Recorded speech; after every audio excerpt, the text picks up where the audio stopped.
ছোট্ট এ জীবনে চলার পথে যতই তুমি হেরে যাবে ততই তুমি শিখিতে পারবে নতুন কিছু, কারণ হেরে যাওয়ার মাঝে শান্তি আছে। যে হারটা তুমি পোষণ করে নিতে পারবে সে হারের মাঝে তুমি সফলতার পথটা খুঁজে নিতে পারবে। মানুষ কখনোই চাইবে না তুমি ভালো কিছু করো কিংবা তুমি উচ্চ পর্যায়ে পৌঁছে যাও। তোমার উচ্চ পর্যায়ে যাওয়াটা মানুষের হিংসা হতেই পারে, তাই বলে তোমাকে কখনোই হেরে যেতে হবে না, বরং তোমাকে চেষ্টা চালিয়ে যেতে হবে যাতে করে সফলতার পথ তুমি অতি শীঘ্রই খুঁজে নিতে পারো। এই বিষয়টা সদা সর্বক্ষণ মাথায় রাখিও। যাদেরকে তুমি কলিজাটা বোনা করিয়া দিবা তারা কিন্তু ঠিকই বলিবে লবণটা খুবই কম হয়েছে। দুশ্চরিত্র মানুষগুলো কখনোই চায় না তুমি ভালো কিছু করো এবং কি ভালো পর্যায়ে যাও। তোমার ভালো থাকাটা তাদের জন্য কাল হয়ে দাঁড়ায়। তো এই সকল ব্যক্তিদের থেকে সর্বদা নিজেকে সচল করে নেবে যাতে করে কখনোই তোমার সমস্যার সম্মুখীন না হতে হয়। পরিশেষে সচেতন করে এটাও বলতে চাই, খাল কেটে কুমির না এনে কিংবা দুধকলা দিয়ে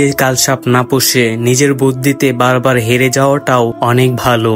যদি কোথাও তুমি বারবার হেরে যাও, সেই হেরে যাওয়ার মাধ্যমেই তোমার নিজেকে তৈরি করে নিতে হবে যাতে পরবর্তীতে নিজেকে সঠিক পথে রাখা যায়, সঠিক কিছু করা যায়, সঠিক পথে নিজেকে সদা সর্বক্ষণ নিয়ে যাওয়া যায়। সর্বশেষে সবাই নিজেদেরকে সবসময় ভালো পথে রাখবেন, ভালো কিছু করার চেষ্টা করবেন, আপনাদের জন্য ভালো হবে ইনশাআল্লাহ।